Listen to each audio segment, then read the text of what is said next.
hear anything? I think did it go off or what happened? Oh, we just saw this flash of Des Moines, Iowa. Oh my God. Oh no. I gave one of the best speeches I've ever done, and then I realized no one heard it. I got kicked off. I got kicked off briefly, so I'm not sure. Everyone did, Jim. Everyone. Okay, well, oh, okay. should I give it another try? It'll never be as good, but oh well. Yeah, make it shorter this time. Okay. Of course. Go for it. Well, I'm on the call here because I've been part of the economy of communion for more than 25 years, trying to live it out, its principles. I believe in this idea of unity and in our efforts to try to make the economy more just and sustainable.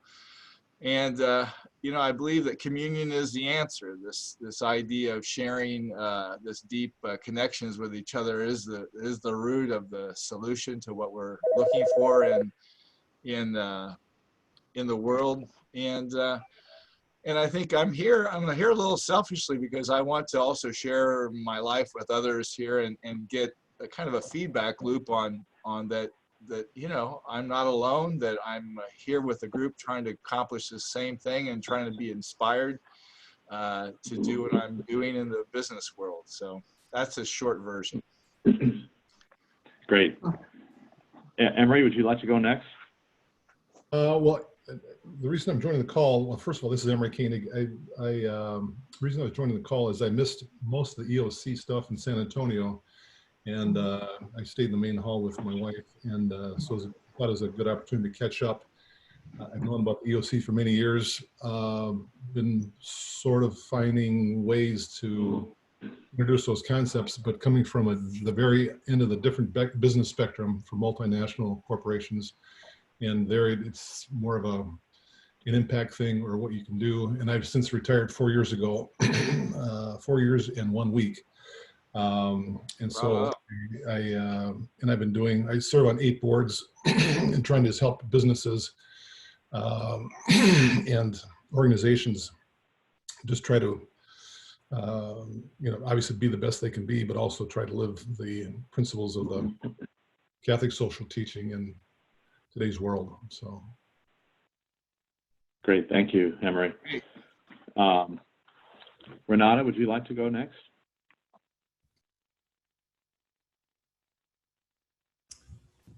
Renata you might be on mute. It doesn't look like she's jumped back on, Jim. Okay. Well, go ahead and volunteer. Who would like to go ahead? Okay. I can go ahead. My name is Lumi. I'm part of the Focolare Center here in Maryland. I love to be part of the EoC. Actually, in San Antonio, I participated to every session of the EoC.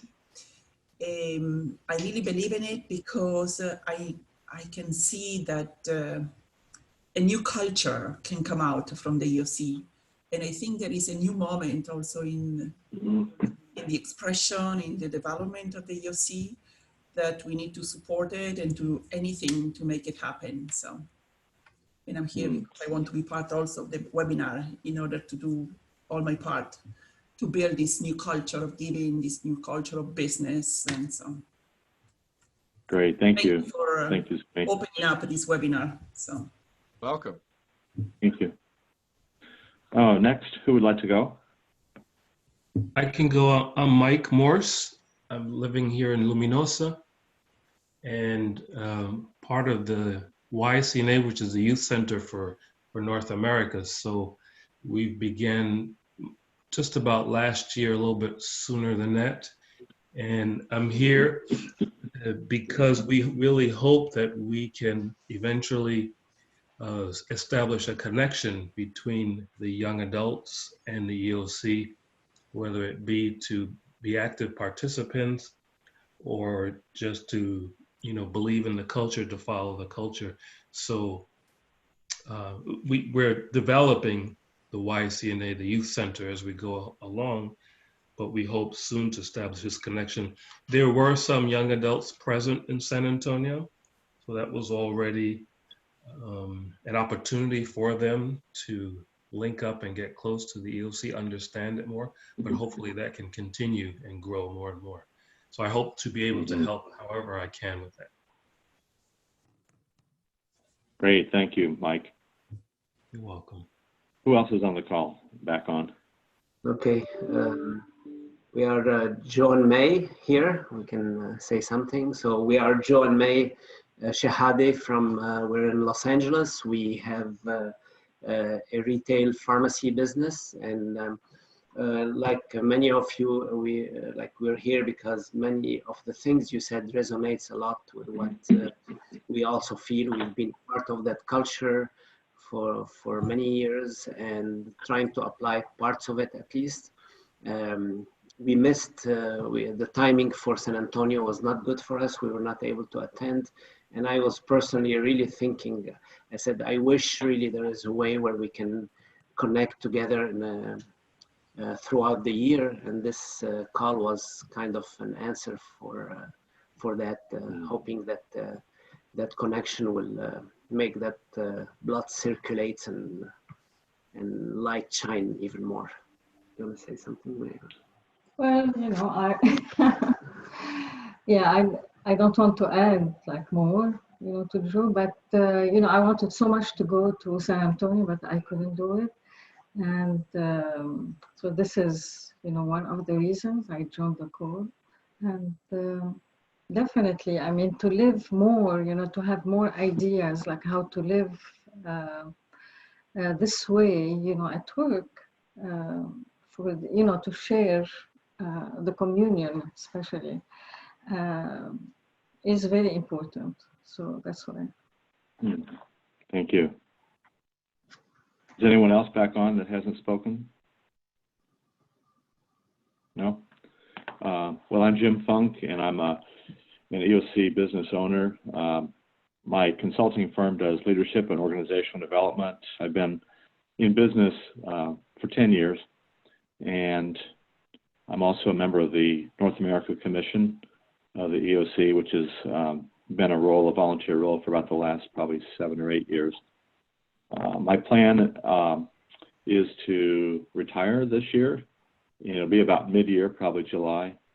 So while I won't have my business, I will continue to promote the notions and principles of the economy of communion, and I will continue to do some work with an EoC business based in Singapore named Consulus, C-O-N-S-U-L-U-S, as they are working to spread the work of the EoC and our principles through consulting in the countries where they operate.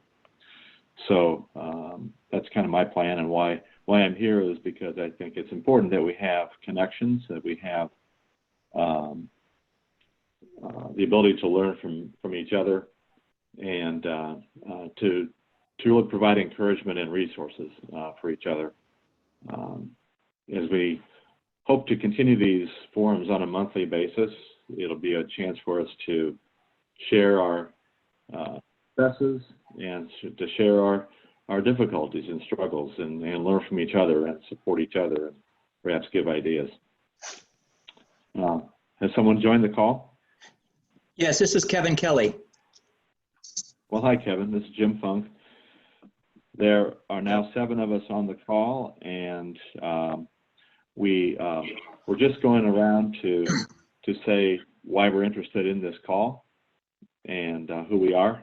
So you're next, if you don't mind going ahead and jumping in with that. Okay, sure. I mean, I'm interested. I guess one is a follow-on to the event in San Antonio around the whole economy of communion and its just its impact as well as its scope around North America. And then how we participate in that in a maybe a broader way. I want to just share a short experience from San Antonio. I can do that, if I can wait if it's better to do that. Well, that's actually going to be the very next topic, is to share All an right. experience or a takeaway from San Antonio, and to just say a little bit about maybe something that struck us, or an event we attended or a talk we attended that we just want to highlight as impactful to us. And so that'll be our next topic. And then the other two topics that we had planned on today's agenda are to share stories from your business or Okay. as an employee. And then our final topic will be to talk about future topics that you would like to discuss, so that when we set the agenda for the next call, we can take that into consideration in that. So because I have to leave at 10:30, not the motion that you have going, the momentum, so you can continue on those topics. But I would say that, Kevin, since you're ready to say something from San Antonio, gosh, that'd be great if you go first, and then we can all jump in with any takeaways or sharing from San Antonio. Sure. I guess I'd point out, I guess, two things. One was the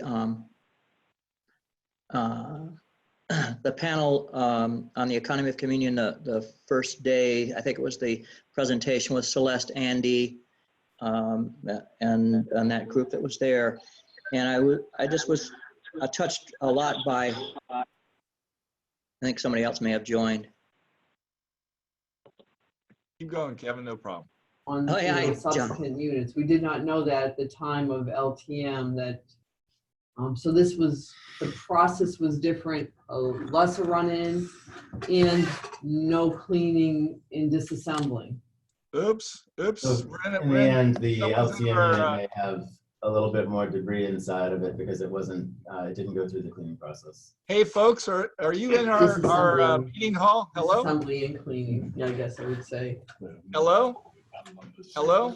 Okay, maybe you should try this because these are important numbers, I think. So, I think we've got two meetings going on at once. Can they hear us? Yeah, I don't think so, John. Somebody else, Jeff, it looks like. I don't know who that might be, but I see I don't know who's participating beyond our group here. Yeah, there should be 7 of us right now. The screen Who else shows is joining? 14, Did Jim. not yet introduced. We have 14. Yeah, just so you know, Jim? Yes. Yeah, this is John. I just dialed in, and so I assume everybody can hear me now. We can, but we can hear a bunch of other things, John. So just trying to make sure we're not crossing paths here. Sounds like Right, they went away. Sounds like they went away. Okay. Okay. Must have been a cross up somewhere. So, John, have you been able to listen in so far to know where we are? Yeah. Are you talking to me, Jim? I was talking to John Hakama. Oh, okay. Sorry, could you say that again? Have you been able to listen in so far to know where we are in our call? Yes, and I think we got as far as, has everybody had a chance to share? When you disassemble the unit, do you see already some debris or what's the... Hello? Okay. Hello? We've got some interference on the line, John. Sharp edge or whatever. Yes, we did. We saw some dust that was. Okay, was that the person that we were hearing, I think? Yeah. Yes. I think so. They don't seem to be able to hear us. So, John, did that come through your line, or can you tell if it did? You know, I'm not sure where. Yeah, because should be the only person able to use this. So I'm very surprised. I'm going to have to check with Zoom to see what happened. Now, is Robert Eichel? I'm sorry. Go ahead, John. I'll tell you, we could waste a lot of time doing this, or let's kind of maybe fight through it, and let's let Kevin give some experience from from San Antonio. How about that? Please. It seems like it's. Yeah, that sounds great. Sorry, Kevin. Go ahead. Okay. Well, hello, everybody. And I was just beginning to talk about two things. One was the panel, and I was, I guess, really touched by the phrase that Celeste had used about the mustard seed, because sometimes I feel very small in the big scheme of things from a farming standpoint and what we are trying to do in a regenerative farming process. And the idea of just being a mustard seed felt motivating. The other thing that happened was in a conversation in the lobby of the hotel. And this was with Amy's lawyer companion. I think she was from Omaha, maybe. And she asked me a question. We got around to discussing what we were doing, and we said we are operating an EoC business. And she asked me the question, are the EoC principles in your legal documents for your, your filing, like your charter? And I said, I really don't know if we have been that intentional and purposeful about making those two things overlap. So I really wanted to go back and examine that idea to make sure that everything we do, I think in our intention, we do that and we keep that in mind. But I think, well, let's have that documented in how we are organized as a business, that we in fact are intentional about including those EoC values in how we file with our Secretary of State as we do our business. So those were two things that I felt were good outcomes for us, for our business that we operate. Great, thanks, Kevin. And John Hokama, since you have a microphone, would you want to take over facilitating? And I do have to get on the road, so sound good?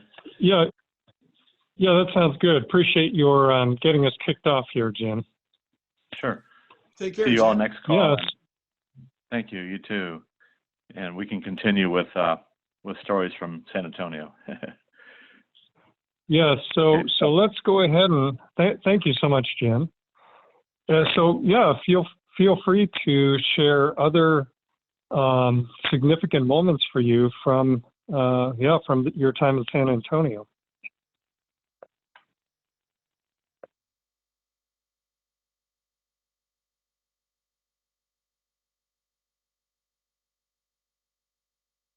Is everybody able to hear okay? Oh wait, how did? Yes. Yeah, I see. Yeah, I'm not sure why folks are muted. They're muted, John, because we are purposefully muted on purpose, so we don't speak and have background noise. Got it. Okay. Yeah, so just checking to see, because I also usually have controls, but I'm not able to find them today. Yeah, who would like to, somebody else would like to share from their time in San Antonio?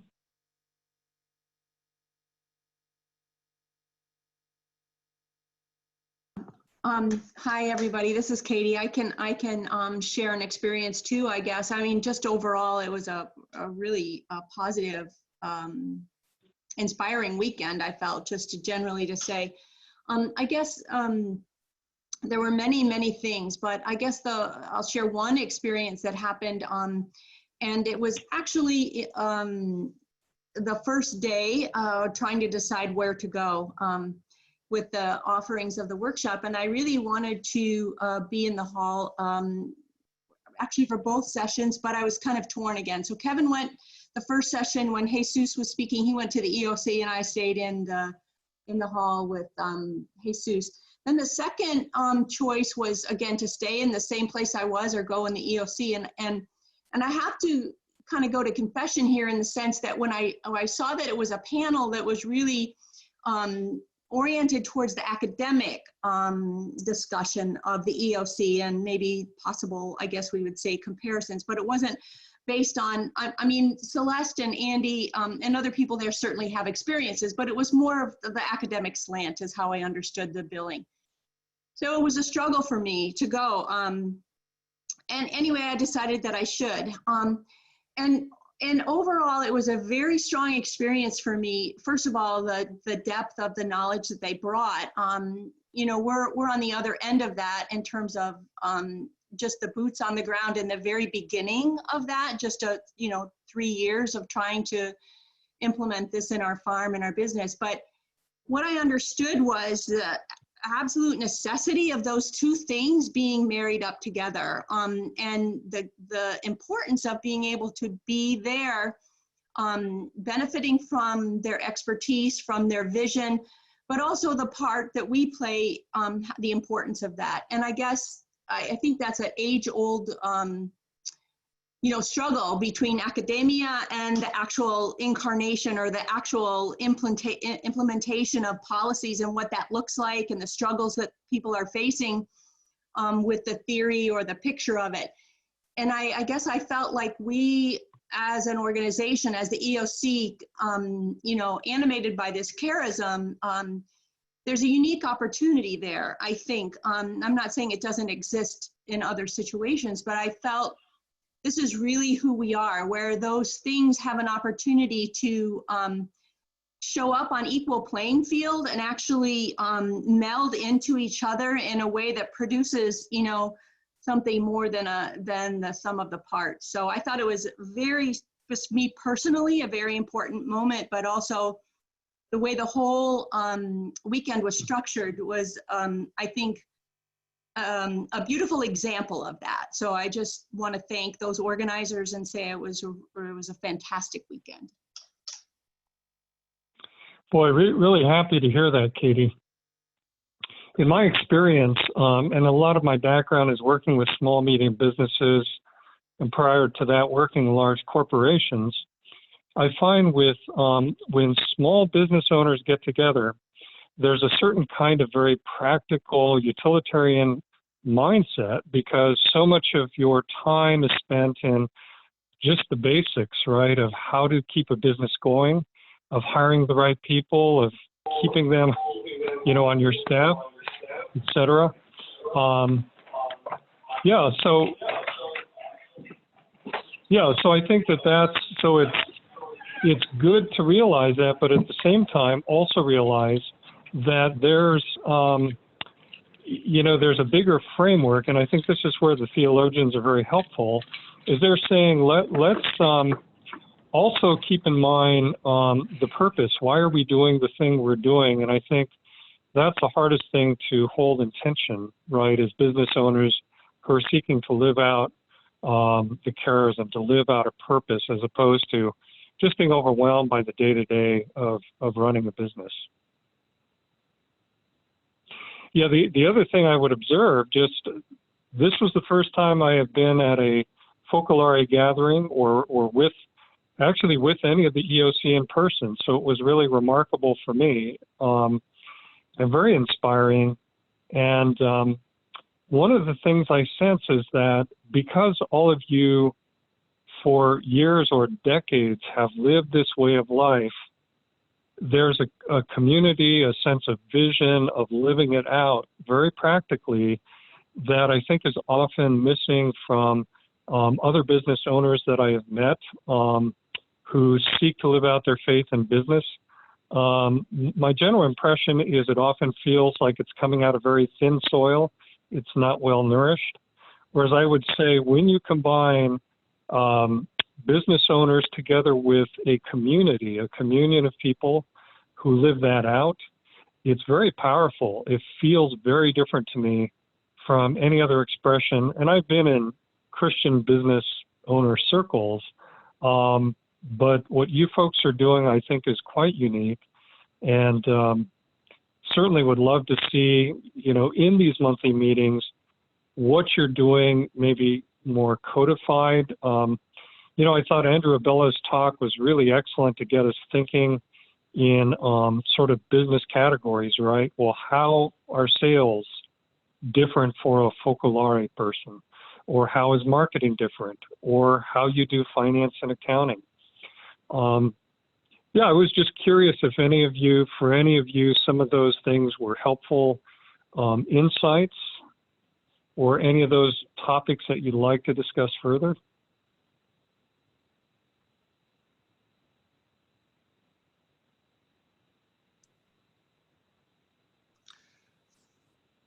John, Joe, go ahead, John. This is John. Yeah, I was in the panel, so I probably shouldn't speak. You can look in the afternoon about how we shared all those things. I just wanted to share two other little things from San Antonio before we dive into that.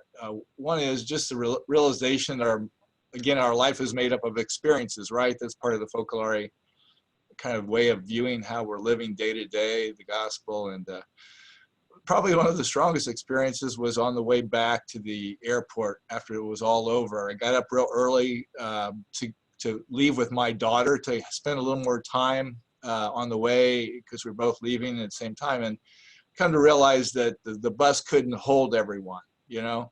And I had a little bit later time to leave, but I really wanted to be with her, but I kind of decided to give up my seat to the people there. And I thought, okay, this is part of, you know, what we do, you know, and kind of did that quickly. And then, you know, sometimes you feel pretty proud of yourself, like, I can make that decision. It wasn't easy, but anyway, I got back on the next route to the airport on the next bus.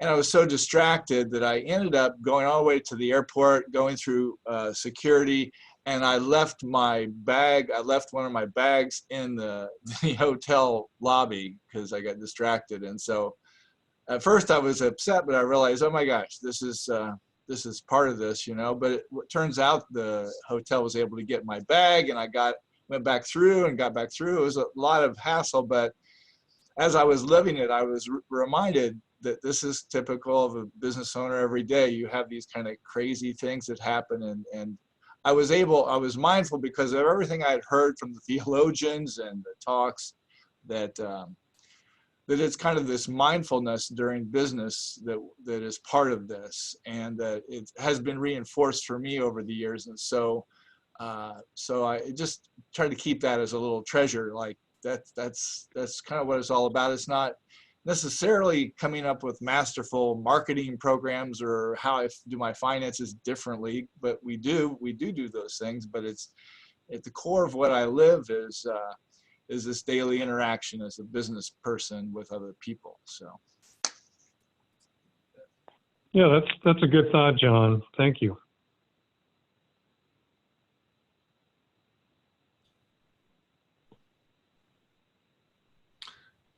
Can I make a comment? This is Emery. I just want to comment back on Kevin, the question you were asked, and something on 3 of the boards, just coincidentally, goes back to what mountain are we going to climb, and the importance for any business to know what mountain are we going to climb, why are we here to do that, which is really a vision statement, and then how we get there is the mission, right? And I just have noticed in my experience over the years, if I got into a business and something's not working, often either it's the leader, which quite often it could be, but they don't have a clear vision, they don't know what mountain they're climbing, or they can't articulate it, or they can't communicate it very well. And I think, so going back to that question, I think that's a very, very important thing that all businesses, quite frankly, know what mountain we're here to climb, and then how we're going to do that, and have that clarity to actually to unify, to pull people together in order to make that workable. So it's one thought. And the other thing I was thinking about actually was at Mass this morning when I was thinking about this call, and my intention was to simply listen, but the thought came to mind because, you know, I've been aware of EoC for many years, but I think that some of the challenges any business goes through is that you've got different skill sets, especially from the entrepreneur who's starting out. And some of these skill sets, when you're trying to place someone in a business to run it or whatever, you've got starters, builders, maintainers, and fixers. And it's really difficult for an entrepreneur to start that business and also be the exact same skill set to build it and have that exact same skill to maintain it. And so therefore, I think this forum, for example, is very important that we can, hopefully people could learn in practical ways of how to build those skill sets, because they may not necessarily be maintained in the entrepreneur who started that business. It's kind of a rarity to do that. So anyway, that's my 2 cents I want to contribute, and I will now go back on mute. Nice. Thank you, Emery, and I would say right on target. Go ahead, John. I was just saying, just a nice you know, Emery's the theologian here of the business people. He gives us the 30,000 feet version, and it's very helpful, Emery. You just you captured a lot of things in a very short period of time. So, yeah, that's why I just wanted to share all the scars I got on my back from doing it wrong. Well, believe me, you are not alone, sir. Well, good. You know, I know there was some interest in, frankly, as I was preparing for this, I had so many different anecdotes that could be shared from San Antonio and from our conversation. But maybe let me just share a couple things that I heard in the opening comments that Andrew Abella made that I thought were quite helpful. You know, one of the things he said is if, and we do this because we really believe that the EoC has a rich, robust way of doing business. He asked the question, well, why is it that not more business owners follow this way of really focusing on relationship first, service first, and not profit? And, you know, very simply, he said that there are a couple of obstacles. There are false beliefs or false ideologies, and there are also false theories or bad habits like being selfish and not trusting. And I think just being caught up in the whole atmosphere around business, that makes it hard to center on kind of what you were saying, John, being mindful, being in the moment, thinking about relationship first rather than a business objective. And many fine business leaders that I've worked with are really good at clarifying vision and clarifying mission. But where they struggled is they would overlook the needs of the people that were running the business and trying to make sense of it. I appreciated too some comments that Liz Wallen made about how EoC businesses have different cost functions. So one of the major costs is the cost of not creating communion with others. So what happens when, for example, you try to build a business in an, in quotes, efficient way that overlooks what people need? Well, the thing is, if you do that in a way that undermines trust with people, it takes many more times to do the same thing because people are suspicious of motives, of, gee, does this manager really understand what's going on here? Why isn't he or she noticing this particular issue we're facing? Doesn't he notice that this particular employee is not pulling his weight on our team or is actually disrupting the team? So actually, at the end of the day, probably a lot of the frictions in business come from failing to pay attention to relational issues and to resolve relational issues. And so really appreciated some of the comments that both Liz and Andrew made at the start.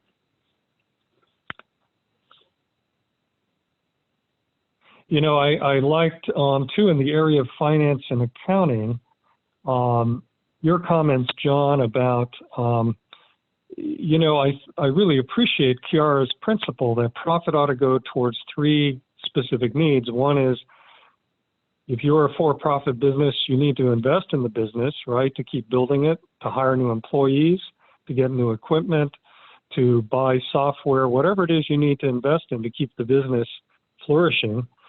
But the second thing is profits also need to be given towards benefiting those who are our neighbors. What needs do they have? Whether it's job training programs to onboard people who maybe were formerly incarcerated, or whether it's, you know, providing, you know, really appreciated Nick's comment about how difficult it is when you're a business owner or a manager to say, we are going to invest more of the profit than we anticipated in paying for health insurance because that's what our people need. That's the right thing to do, right? That's not an easy decision to make in favor of people and saying, I'm going to forego some of that profit because I know in the long run, our call is not only to create profit, but to care for people. And in the third area, you know, actually investing in things like gatherings for the EoC to learn from one another. And it's not easy, though, to capture all the different things I know you all are doing to contribute. So, John, I appreciated, you know, some of the things you talked about is like measuring hours donated or measuring just spending time to create unity in the community or to donate time for the benefit of others and measuring that as well. Just curious if you had other things that you think about or tips that might be helpful for people to say, well, gee, if I were to think about how else I'm investing profit, what should I pay attention to, or how might I measure it? Sure. Well, I'll give you an example today. I'm going at 12:30 to participate in a panel for this group that's an interfaith power and light group that trying to get 100 congregations to become sustainable in our particular city of Indianapolis. And so, you know, because it's part of the environment, I mean, it's part of what the broad scope of what we do as an environmental firm. And it's also interfaith, interreligious effort. I've kind of started working with this group as part of the work I do for a Catholic group, our Catholic Archdiocese. And so what that does also, even though it's business and it's non-business related, because I'm out there as a Catholic, but also head of a company, but also trying to build a kind of a bridge among Christians to do a similar kind of effort. I think it fits in well with the EoC model, that we're kind of bridge builders and communion folks that try to find connections with people. And so that's kind of one example of one of the community kind of things we do in the business. Now, not everybody's environmentally related. So, you know, if you make shoes, maybe you could do that in the shoe world or whatever, you know, or something. So I, you know, over the years, we've learned how to track those kind of things, to just realize purposeful when we do something purposeful that is a little bit beyond, you know, it's not always automatic how this would benefit our company, but we do it as part of this mission we're involved in. So like I said there at the meeting, the more we've learned to be aware, the more you realize that our behavior has changed such that we give a lot more time and energy and actually funds sometimes than what we would have imagined if we had not tracked that, you know. And I'm sure a lot of business owners do those kind of things, community building, other kind of things like that is part of our mission. It's just not, obviously the poverty support and helping those in need and helping redistribute funds is an important thing, but if we can help our community around our business do that, become more of a community, then they become more aware of where the needs are. So I don't know if that answers your question. Yeah, I think that's great, John. And you remind me of some things I've heard Paul Catapon talk about in terms of working with other people in IT and security in New York City to collaborate to do things in the community. And so, yeah, in terms of working with an industry group, you can do it not just with a motivation of networking and business development. That's certainly part of why people join business associations, but also you can do it to further really your sense of call about unity. So I think can be done. How about, does anybody want to share like topics that you would like to see us address in future calls? Things that you'd say, boy, I would love to see us talk about, and then fill in the blank. What would be helpful for you? Go ahead. Yeah, thanks, John. Both Johns.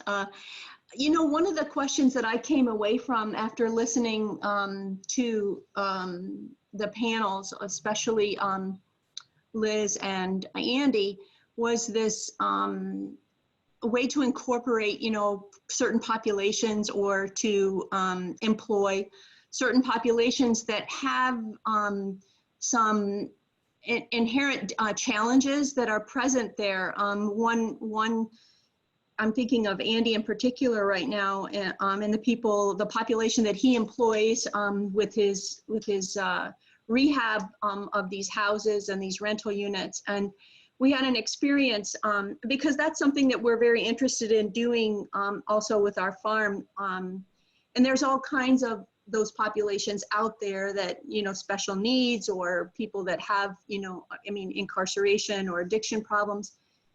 But we had an experience ourselves this past summer trying to support financially through work on the farm here, the house in particular, someone that struggles with those issues, and really the outcome wasn't very good. And I think there's some skills there that we need to learn about what does it look like to work with these populations that come with maybe some human struggles that we need to not be naive or dismissive of, and this idea of setting boundaries, of accountability, reliability within the context of what's possible with these populations. So, you know, I just really wanted to hear more from those people, like Liz and Andy, but anybody that works with those populations, to say, how do you give people the dignity of work and to support them when they come from these situations and still not end up, you know, having it be some sort of a charity situation or, you know, negative for both people involved or both parties. That is an excellent question, Katie. Thank you. I think that's a good topic, Katie. We've had some work with Liz this week at Project Leo, just facing those kind of things day to day, how you manage expectations and yet be supportive of something like that. So I love that. That'd be a great topic just for 1 month. Yeah, and just to share another story from San Antonio, Jim shared a really fascinating story about one client who had an employee with an obvious addiction problem, and this person was caught stealing from the business. And so, of course, the owner's natural reaction was, well, you know, we can't have somebody who's addicted and, you know, stealing from the business. It's going to undermine us. But Jim talked to this person and said, well, you know, is there a possibility of maybe this person going through rehab, for example, and, you know, getting cleaned up and then coming back to work? And this owner agreed to that. And so rather than firing this person outright, they ended up successfully going through a rehab program, basically being, you know, rehired at work. And that person ended up being a very productive employee. And I think it was a single parent. And so, you know, a lot was at stake for this woman to get her life in order. And it turned out to be happy, but Andy also, as you may or may not have heard, shared stories where, and sometimes it's really messy and they remain unable to break their addictive patterns, and it's really hard. But I think the difference is that rather than instituting policies, and I worked in HR departments where policies were a mile long and you could almost trace every single infraction that must have precipitated the addition of those lines of under what conditions certain people would be disciplined or would be let go or whatever. But, you know, I think, well, anyway, I don't want to steal Andy's thunder, but yeah, we could discuss more. Okay, so what can you do alternatively? Great idea. You know, another topic we thought about is maybe going through the colors and having people talk about how they implement each of the colors in their work situations and share war stories or questions. Would there be any interest in that?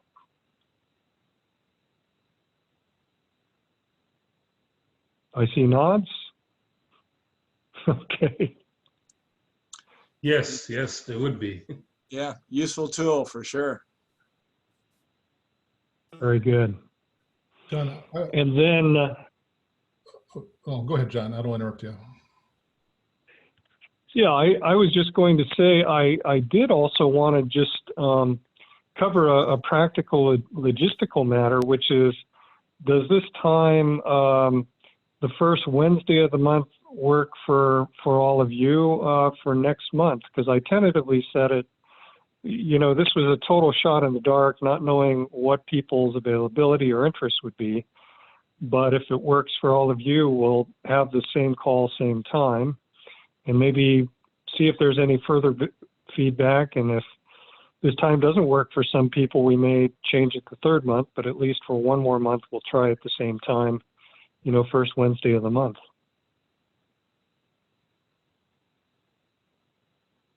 Okay, thank you, Other May. than California getting up early in the morning, it's probably okay. Yeah, California is nodding yes. How is it for May? Yeah.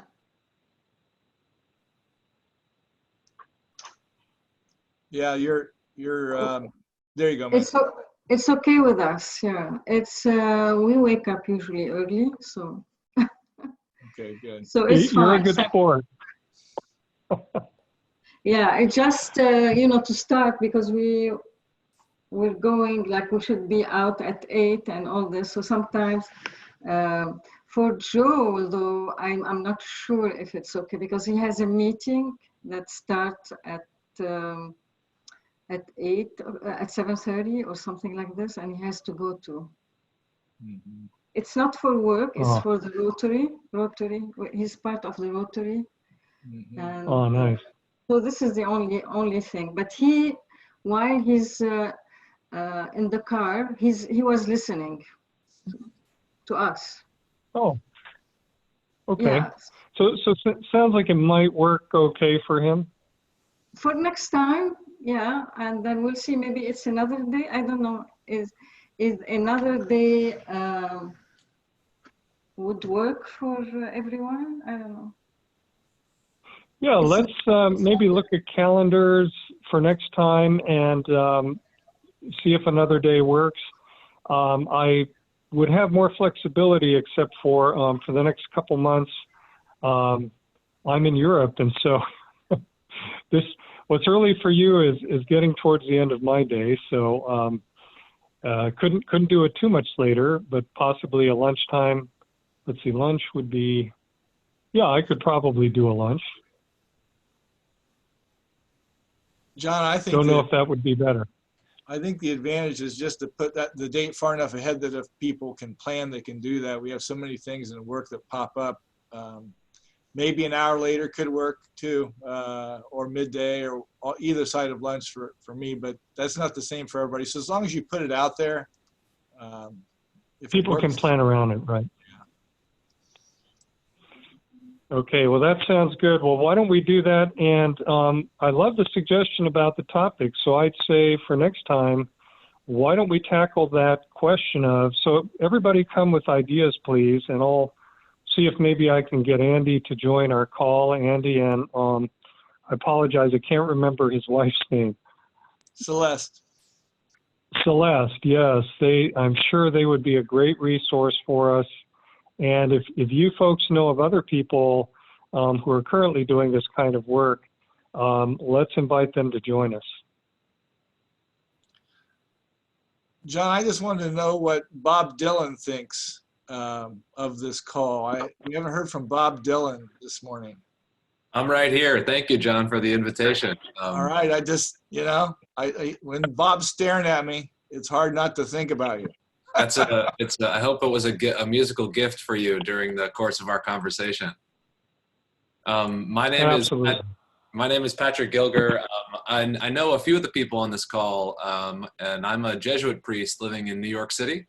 And I was at the meeting in San Antonio as well, and got interested in the economy of communion because of some research I'm doing on the Focolare. It's been really a gift to learn a little more about what the movement is doing and So Mike Morse and I have had some really lovely conversations, and I've been up to Luminosa there. So I wanted to be here and participate without being too much of someone who would interrupt, but also not hiding in the background over much as well. Well, to paraphrase Bob, the times they are a-changing. Thank you for letting me be here. I really appreciate listening, and I look forward to learning more in the future with you guys. Great. And Patrick, would you mind just sharing what your area of research is? Yeah, so as I said, I'm a Jesuit priest, and I'm working on my my PhD in sociology, and so I'm trying to understand some of the movements of the church, including Focolare. Ah, well, thank you. That sounds fascinating, and I'm sure you'll have much to share with and enrich all of us from what you're seeing across the broader church. Be happy to. Excellent. Well, any final thoughts or comments, folks? I want just to say that Joe texted me and he's okay with Wednesday. Oh, great. Thank you, May.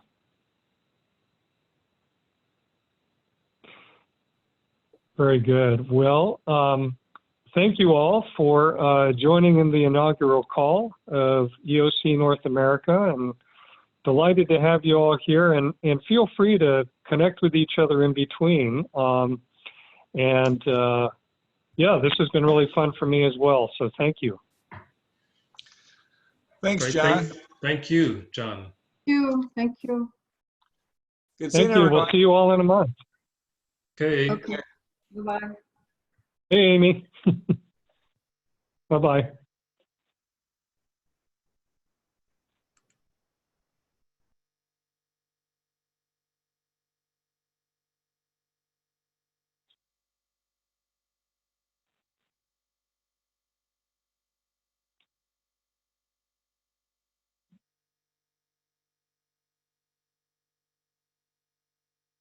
Hi, Laura.